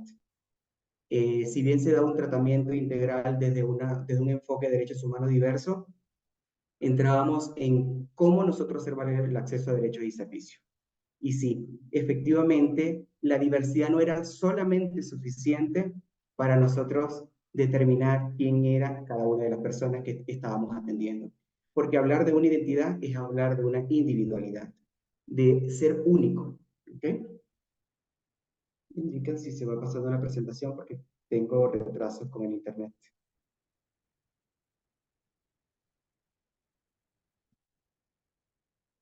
¿Sí? Ya. Justamente le hago una proyección que no es más que un mapeo nos ubica un poco más geográficamente en donde estamos, en la zona de frontera. Y es evidentemente la provincia del Carchi, esta entrada, esta puerta que nos hace hermano con el hermano país Colombia, donde evidentemente es importante destacar que esta provincia, el alto grado de población colombiana, más allá de hacer uso de estos estatutos binacionales, formar parte de la Comunidad Andina de Naciones, es también el Ecuador receptor, como lo decía mi colega Pedro, en su estadística de mayor población de refugiados en la región. Lo tiene el Ecuador y de nacionalidad colombiana, donde ya muchos están con el estatuto de protección. Están realmente cercanos, donde también es importante destacar los vínculos económicos, sociales y culturales que tiene el Ecuador, en particular Tulcán con el departamento de Nariño, específicamente desde la cultura Pasto hasta acá, hasta la ciudad de Ipiales, ¿no? Donde se ha determinado hasta en el último censo que se realizó, manifestaban que de cada 8 familias en el estado ecuatoriano, en particular que residen en la provincia del Carchi, 3 o 4 tenían vínculos con el estado colombiano, lo que es una alerta donde dice que prácticamente a veces las fronteras, por más que están delimitadas, son un imaginario para nuestra realidad social y cultural. Importantísimo, dentro de toda la zona donde podemos observar, tenemos prácticamente al noroccidente de la provincia del Carchi, todo lo que tiene con Imbabura, Esmeralda y Sucumbío, parte de la Amazonía ecuatoriana. Tenemos presencia de población indígena de nacionalidad aguá reconocida, y en el suroccidente Nariño y la Amazonía Putumayo, donde básicamente si hacemos o observamos la gráfica, prácticamente esta población aguada se ha ido desplazando desde Panamá. ¿Okay? La Aguacuayper significan los cuidadores de la montaña. Eso es lo que traduce en su idioma aguapí. En este mapa que encontramos a la izquierda podemos evidenciar las comunidades donde se encuentran asentados dentro de la República del Ecuador, donde mayormente están en toda la parroquia, en toda la provincia del Carchi, Imbabura, Sucumbío y Esmeralda. Es importante destacar la población que tenemos aguá, que al final, si bien parte, como le decía, desde Panamá, es importante que acá en el departamento de Nariño y la provincia de Carchi, Imbabura, Sucumbío se concentran esta nacionalidad, donde evidentemente, si bien la población mestiza, también en estas zonas rurales originarios son de población agua. La ubicación, como lo pueden ver en la gráfica, desde el Chocó, que es todo desde arriba, desde Panamá hacia todo el tema de la costa tropical, ¿no? La población está, hay una población aproximada de más de 40.000 personas o habitantes de nacionalidad aguá reconocidos. Justamente en Colombia tenemos la gran mayor o la más cantidad, que por eso colinda con otras partes del Ecuador. Tenemos entre Carchi, Imbabura y Sucumbíos, tenemos prácticamente más de 4.000 habitantes. Este censo es el último realizado por la FECAE, que es la Federación de Centros Agua del Ecuador, en el año 2022. El idioma oficial para ellos es el aguapí, y su economía mayormente está en la caza, en la pesca, en la agricultura, que es a escala pequeña dentro del territorio. En la gráfica izquierda le puse por provincia para que tengan un aproximado donde está radicada o asentada mayormente la población agua. Por otro lado, comentarle, ¿no?, que evidentemente, producto de casi 70 años del conflicto armado que tenemos con Colombia, esta población ha sido desplazada forzosamente. Evidentemente, muchos de ellos, sí, uno de los perfiles de estos casos identificados dentro de las zonas fronteras es protección internacional, que ya los hablaron muy ampliamente mis colegas. Otro de ellos son personas que no tenían o no tienen ningún tipo de identidad ni de registro, personas que tienen nacionalidad evidentemente originaria de Colombia, personas que no tienen ningún tipo o aquellos que nacieron y no tienen una descendencia, ya han fallecido. No hay documentos que puedan comprobar ni siquiera a nivel de datos su existencia. Dentro de la zona, mayormente, toda esta población ha sufrido grandes desafíos dentro de la zona por parte de los grupos armados del ELN, y muy recientemente, desde hace 8 meses, tenemos la presencia de disidencia del Frente 39 de la FARC dentro del territorio, que conlleva que sigan estando en constante movimiento de esta población aguana. Evidentemente, hablar de la población indígena, no conocen sobre tierra, sino hablan de territorio, no hablan de fronteras, sino que es parte de su como visión el tema de todo el territorio. Para ello es importante también destacar que acá mayormente ha estado población épera, pero mayormente bajo el Estatuto de Protección de Refugiados. Mayormente lo tiene por allá mi colega Virginia en la zona de Esmeralda, en donde mayormente se concentra la población épera, pero que hemos tenido acá. La alta población que tenemos llegando constantemente o en constante movimiento es producto el tema de las fumigaciones, las minas antipersonas que les van despojando de sus territorios, de sus tierras, y eso hace que estén en constante movimiento.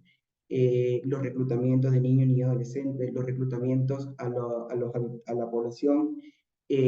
También hemos identificado dentro de las atenciones a población sobreviviente de tortura, ya que dentro de sus propios espacios han sido despojados de sus territorios para radicarse en el tema del conflicto armado, pero también son utilizados para todo el tema de narcotráfico, microtráfico, el tema de laboratorios que existe durante toda esta zona, que mayormente es raspado de coca. ¿Okay? Y todos sus territorios se lo han despojado, los han fumigado para sembrar coca.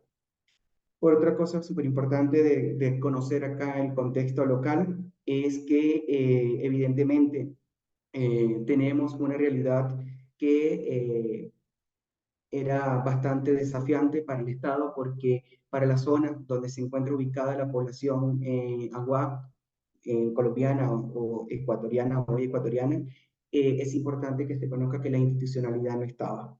Eran territorios totalmente olvidados, marginados, discriminados por la propia institucionalidad. Es por ello que recién en 2017 que se empezaron a hacer intervenciones, y lo hizo primero la cooperación internacional a través de la Agencia de las Naciones Unidas para los Refugiados, producto de un desplazamiento que hubo en enero del 2017. Se empezó a tener este foco de intervención en territorios, ¿no? Eso, a breve rasgo, un poco más de antecedente sobre el tema de la población agua en el territorio. Es reconocida por el Estado ecuatoriano desde 1983 como pueblo comunidad indígena, ¿no? Recordemos que el Estado en el año 2008 asumió el reto de convertirse en un Estado constitucional de derecho y de justicia, donde también hay un reconocimiento por parte del Estado ecuatoriano a ser titulares de derecho los pueblos y comunidades, ¿no? Entonces, con esa premisa y con ese marco, es importante de que evidentemente las barreras estructurales que ha tenido el Estado también es una deuda institucional en este reconocimiento como titulares de derecho.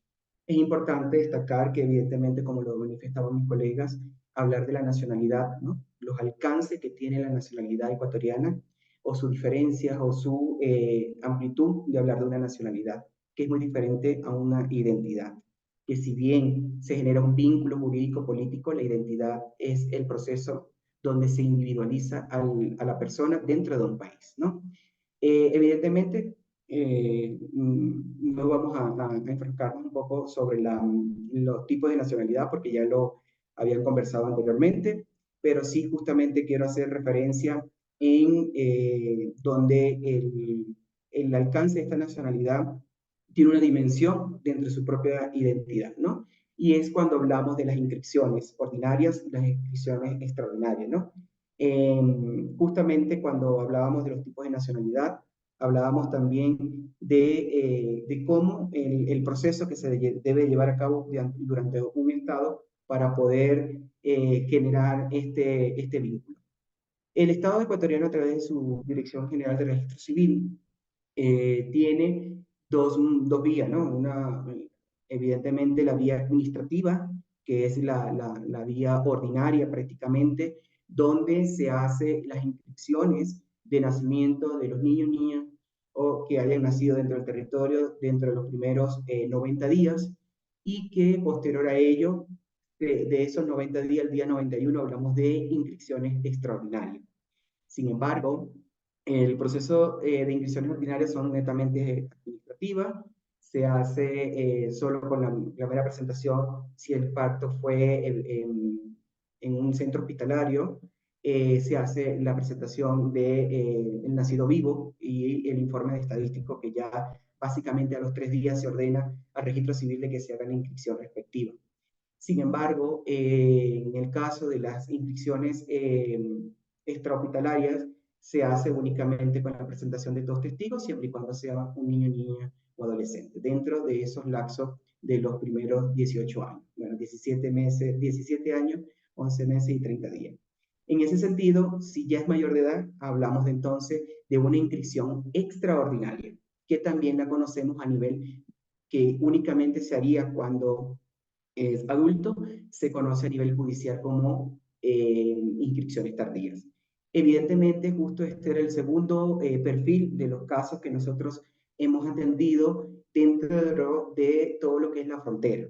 Y efectivamente son las inscripciones ordinarias y las extraordinarias.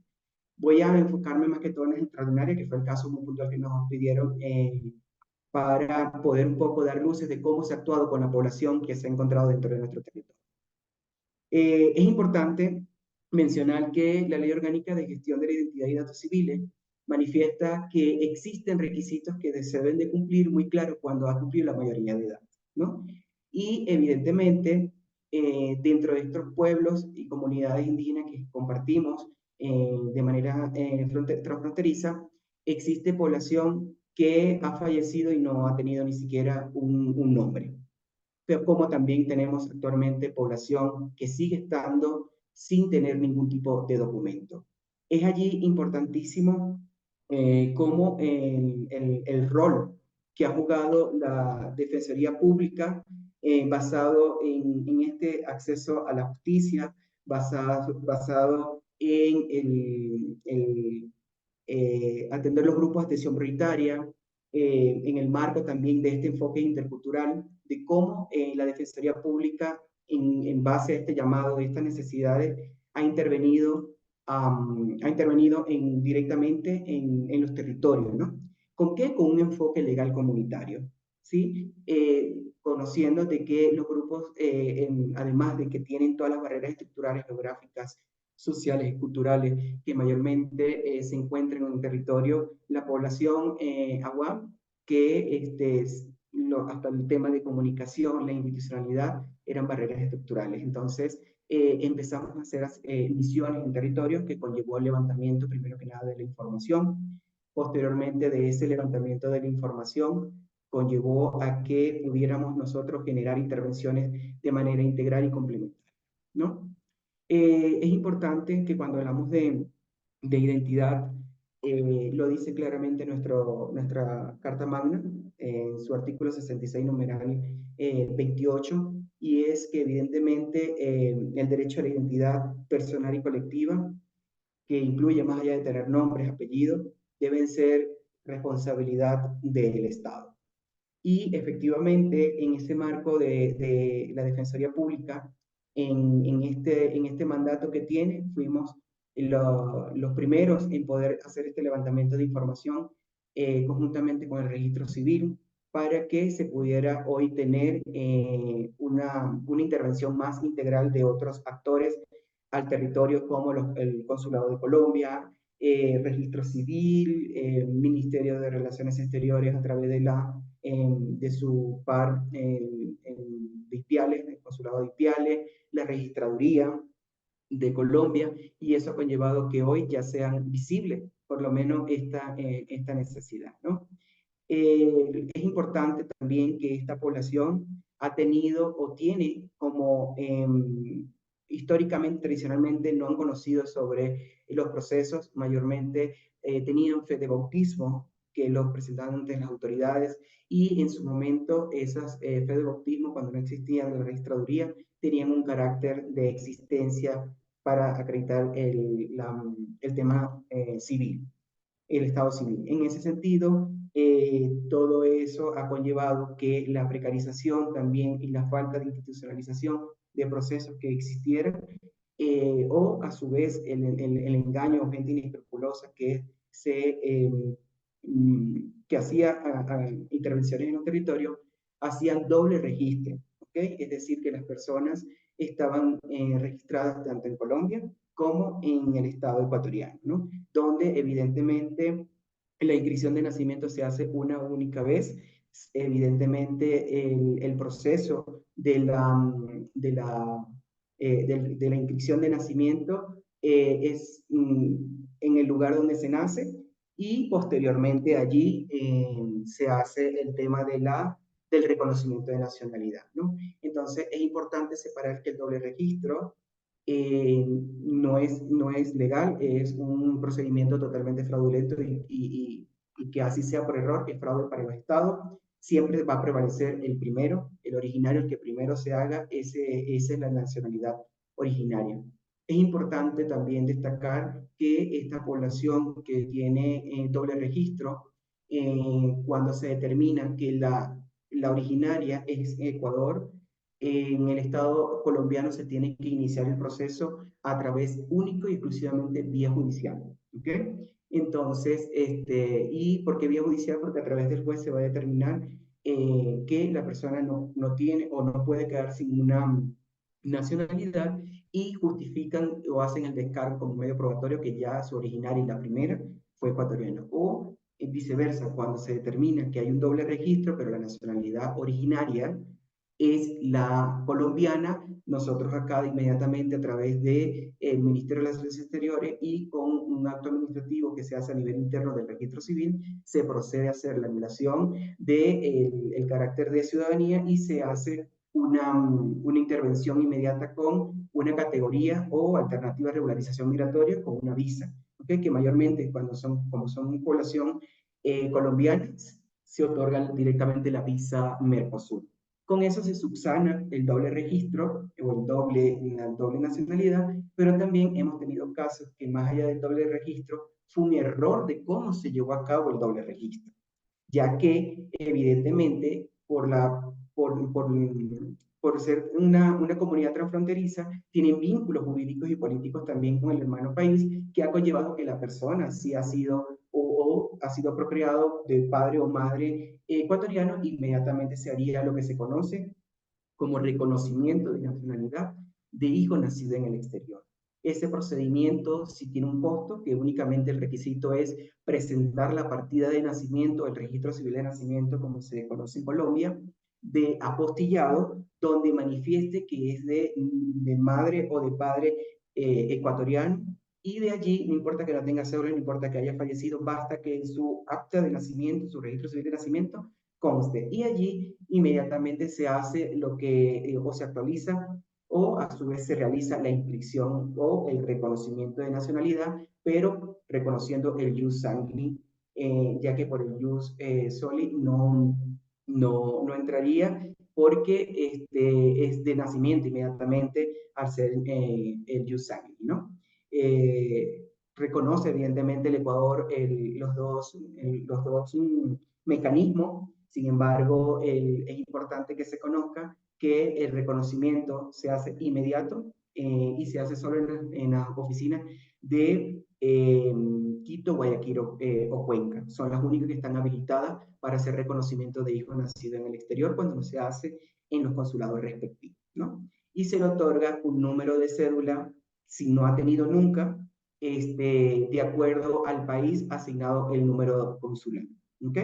Entonces, quizás los números pueden variar allí, porque acá recuerden que cuando se hace la cedulación en las provincias, se hace por número de provincia que corresponde, pero cuando ya el reconocimiento de nacionalidad se hace desde el exterior por alguna embajada o algún consulado, se otorga inmediatamente el número asignado para esa sección o el cuerpo consular diplomático que esté asignado a ello, y varían los números.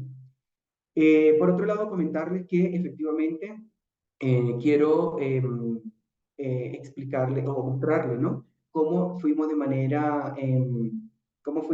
manera poco a poco interviniendo en los territorios para poder hoy tener a la población prácticamente cedulada o prácticamente con una nacionalidad.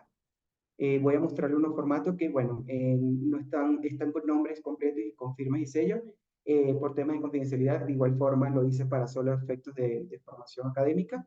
Sin embargo, también el procedimiento ha sido publicado de manera pública. ¿Okay? Entonces no hay datos sensibles.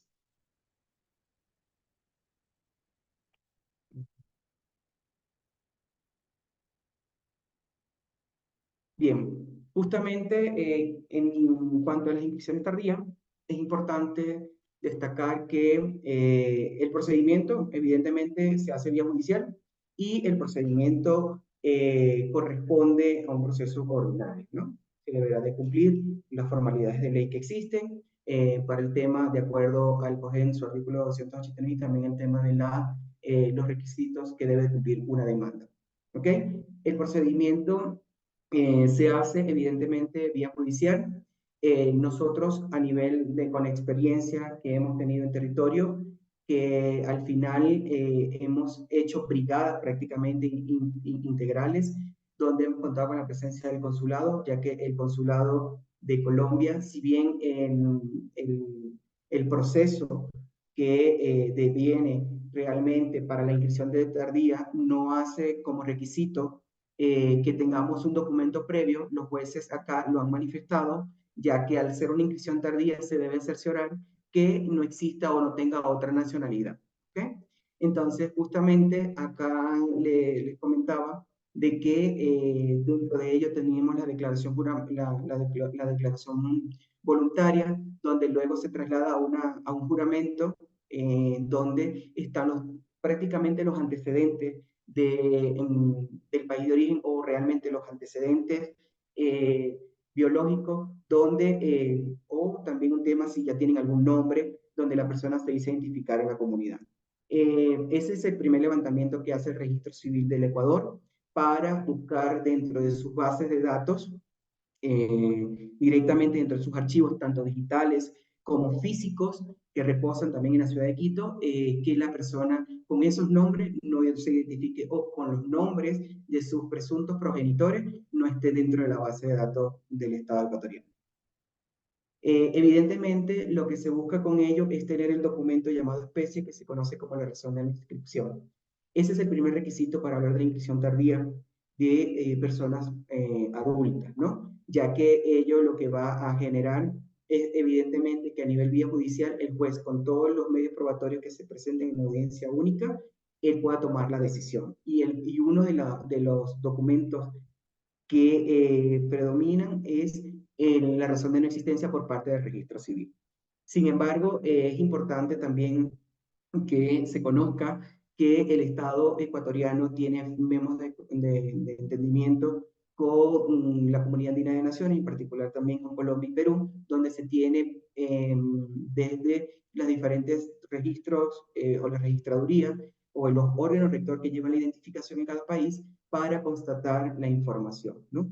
Esto es lo que primero hace nuestro registro civil acá en el Ecuador, para que posteriormente, porque era importante la intervención del consulado, ya que con el consulado, a través de su intervención con apoyo al órgano rector de la identificación en Colombia, que es la registraduría, ellos hacen lo que se conoce como la captación o las impresiones dactilares, ¿ya?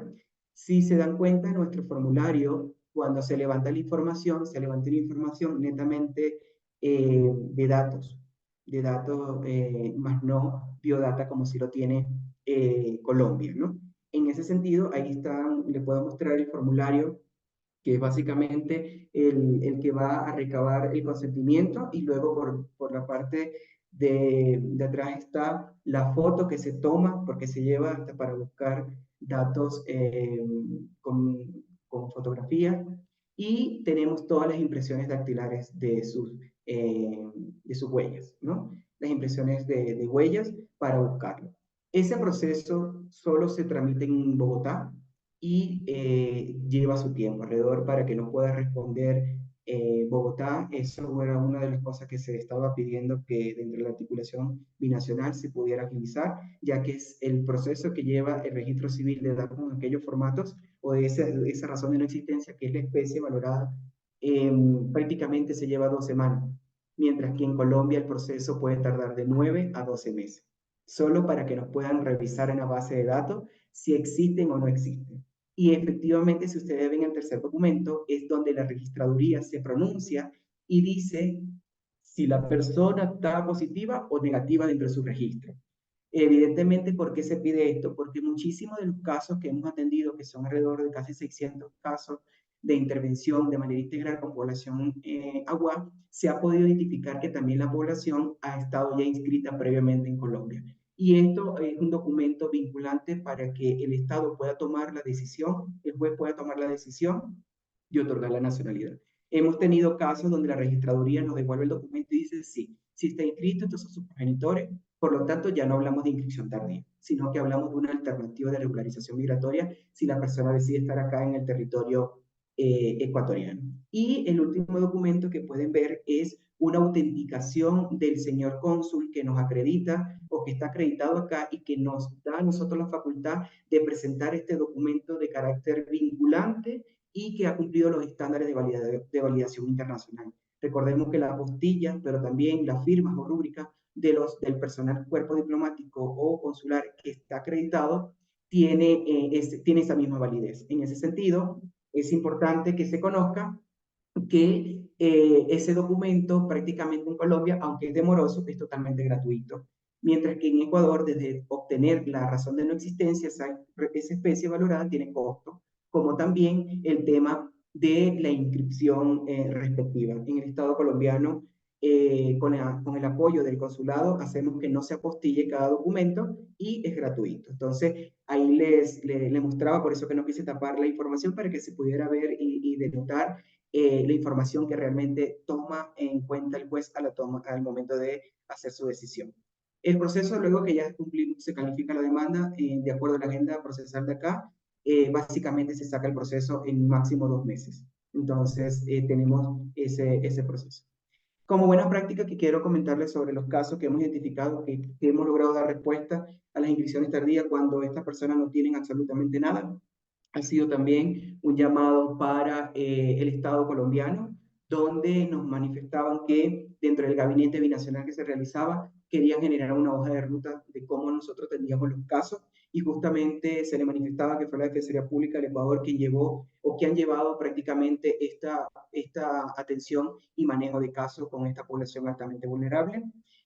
Tenemos también justamente se generaron los memos de entendimiento entre la registraduría y el registro civil de Colombia, donde se estaba buscando ahora que se genere una dirección o un punto focal que pueda responder los casos un poco más diligente al Ecuador. Reuniones interinstitucionales donde dentro de ellos, para que pudiéramos tener acceso, por ejemplo, a las audiencias telemáticas, se pudiera tener acceso a una agenda acelerada o una agenda prioritaria para los grupos de atención que están que están allá en el Chical, se hizo reuniones con el Consejo de la Judicatura y las unidades judiciales especializadas. Eso conllevó a que se diera celeridad y se activara también desde la tenencia, fuera un espacio donde se pudieran hacer las audiencias telemáticas, considerando que estamos hablando de 4 horas solo para llegar a la cabecera parroquial, ¿no? Y después de allí tenemos el despliegue de todas las comunidades o resguardo, como se llaman, del lado de Colombia, nuestras comunidades indígenas que están de 12 a 14 horas, 16 horas, hasta 22 horas caminando para poder llegar a la cabecera parroquial nada más. Entonces, personas que viven justamente en la montaña. Como les comentaba, en la registraduría, el registro civil, Ministerio de Relaciones Exteriores, porque ha sido un tema binacional, entonces por respeto a este tema de que se tienen consulado, se han hecho actos de presencia y para que se pueda eh, para que se pueda llevar a cabo el gabinete binacional. La Defensoría del Pueblo, ya que ha sido garante del acceso a derechos y servicios y hacer estos impulsos institucionales. La Defensoría Pública, que llevamos desde la asesoría, asistencia y los patrocinios legales a los grupos de atención prioritaria en general que tenemos allí. Brigadas de servicios constantes, se está tratando de tener brigadas de intervención cada mes o bimensual. Entonces, allí hemos dado una vuelta al territorio donde están considerando a esta población. Tenemos también la presencia institucional ya constante, ya entra ya más seguido otras instituciones que se hizo un llamado y que se hizo un informe situacional para que pudieran abarcar, ya que hablar de la parroquia El Chicar, que comprende muchas comunidades, estamos hablando de casi 8.000 habitantes y casi 4.000 o 3.000 y algo son de población agua. Es importantísimo la articulación con el grupo de trabajo migratorio y refugiados en el marco de sus intervenciones en el territorio y con los recursos que han destinado, ha conllevado que también ha brindado asistencia técnica, pero también financiera en esos espacios. Y bueno, hoy en día ya no solo podemos lograr de que entrara la institucionalidad, sino que también se vinculara a la academia para los estudios que puedan llevarse a cabo y también el tema de becas que puedan ofrecer a los habitantes que están dentro de estas parroquias rurales. Justamente mis colegas hablaron algo sobre dos figuras importantísimas que se utilizan como un mecanismo de protección complementaria entre los estados. Y es evidentemente la Carta de Naturalización como mecanismo seccional y es una solución duradera también. Pero adicional también es voltear esta mirada dentro de estos compromisos que adquirimos con este enfoque intercultural y plurinacional como Estado, que estamos en deuda, en este reconocimiento como se debe dar a los ciudadanos que son reconocidos como pueblos y nacionalidades, ¿no? Basados en su autodeterminación, su autoidentificación, en su diversidad, poder ser también, evitarle tantos procedimientos ordinarios y basados en su justicia especializada puedan hoy tener y contar una identidad basada en su autodeterminación. Y les dejo del ejemplo como el Estado venezolano, a través de el reconocimiento, cuando se convirtió también en un Estado constitucional de derecho y de justicia, pudo dar el reconocimiento a población indígena que estaban reconocidas por el Estado, pero también los ha ayudado a celular, le ha sido este reconocimiento, este derecho, y hoy tienen ya su cédula como documento nacional de identidad, pero también se reconoce su etnia indígena y su traducción también por la parte de muchas de las que son lenguas acreditadas en Venezuela, también tiene su traducción de su documento de identidad. Entonces, acá un reconocimiento como parte de la región, que sí hay países que han hecho este reconocimiento a los pueblos y nacionalidades que han tenido estas barreras, y uno de ellos es el derecho a la identidad. En honor al tiempo, quedamos entonces atentos a cualquier. Muchísimas gracias. Agradecemos la importante intervención del magíster Reni Ochoa. De existir, damos paso a las preguntas recibidas o si desean pueden hacer uso de la palabra alzando la mano virtual disponible en esta plataforma Zoom.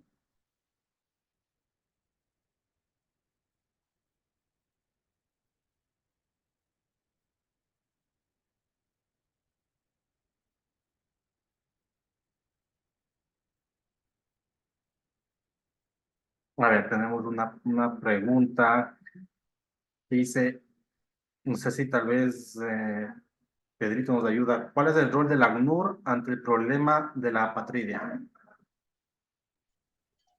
Muchas gracias, Daniel. Bueno, la Agencia de Naciones Unidas para los Refugiados, ACNUR, tiene un mandato de protección hacia los sujetos de protección internacional. Entonces, son sujetos de protección internacional las personas solicitantes de refugio, las personas refugiadas, las personas apátridas y las personas desplazadas internas. Esos son cuatro perfiles en que la ACNUR tiene su mandato de protección y brinda esa asistencia eh, a las personas, pero a través de la cooperación al Estado. O sea, el interés principal de la ACNUR es justamente fortalecer las competencias del Estado para proteger a las personas, a estas personas que hemos mencionado. Entonces ahí el ACNUR juega un papel muy importante en el combate para la reducción y la eliminación de la apatridia y también para la protección y la asistencia de las personas apátridas en el mundo como tal. Tienen esos dos componentes. No sé si te lo claro. Muchas gracias. Tenemos otra pregunta que dice, ¿en dónde se encuentran los requisitos para los diversos trámites derivados de la población en movilidad humana?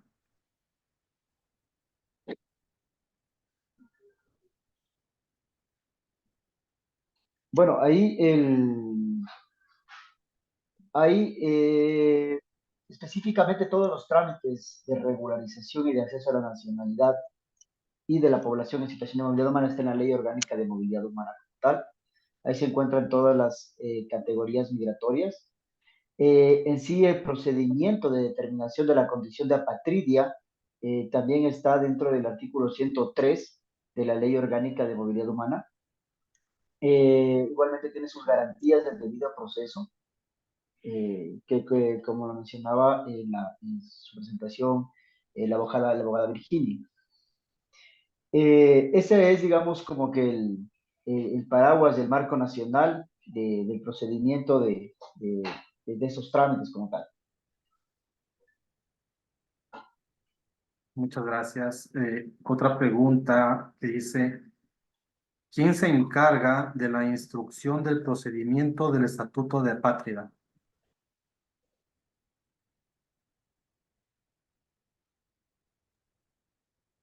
El órgano rector del procedimiento, el estatuto de la determinación de la condición de apatridia, es evidentemente el Ministerio de Relaciones Exteriores a través de la Dirección de Protección Internacional. Ellos son el órgano rector en el Estado ecuatoriano que conoce y resuelve a través de su comisión estos estatutos de protección. Muchas gracias. ¿Algún otro compañero que desea hacer alguna otra pregunta? Sí, justamente tiene otra aquí. Si una persona de nacionalidad colombiana también se cedula en Ecuador con inscripción tardía, buscando una persona ecuatoriana como padre, ¿cuál es la sanción legal? No existen sanciones. El Estado ha establecido que únicamente se puede hacer rectificaciones, bien sea por la vía que corresponda, bien sea administrativa o judicial. Lo único que se hace es una subsanación dentro del procedimiento o dentro de la identidad del Estado ecuatoriano. No existe. Sí tenemos a diario y se subsana. Si, como le decía, la diferenciación, si la originaria es colombiana, se queda como colombiana, y en Ecuador lo que hacemos es una actualización de su identidad con una categoría o una alternativa de regularización migratoria. No pasa nada. Y su cédula sigue siendo la misma, solo que cambia de ciudadano a extranjero o protección internacional, según corresponde al estatuto que tenga. Muy bien, damos paso a otra pregunta. ¿Podría considerarse a una persona aparentemente ecuatoriana como patria que no tiene identidad de ninguna naturaleza? No, las inscripciones, evidentemente, acá lo que se tiene que estudiar primero, los antecedentes de origen, ¿no? Y evidentemente hacer este test, ¿no? Basado en edad, género y diversidad, correspondiente a ello. Pero el hecho, y es lo que justamente tenemos gran parte acá en la parroquia o acá en la provincia, muchísimas personas que han estado en zonas rurales muy olvidadas, la población no ha considerado tener un documento y evidentemente hay testigos, han conocido, entonces se ha hecho el procedimiento de la inscripción tardía.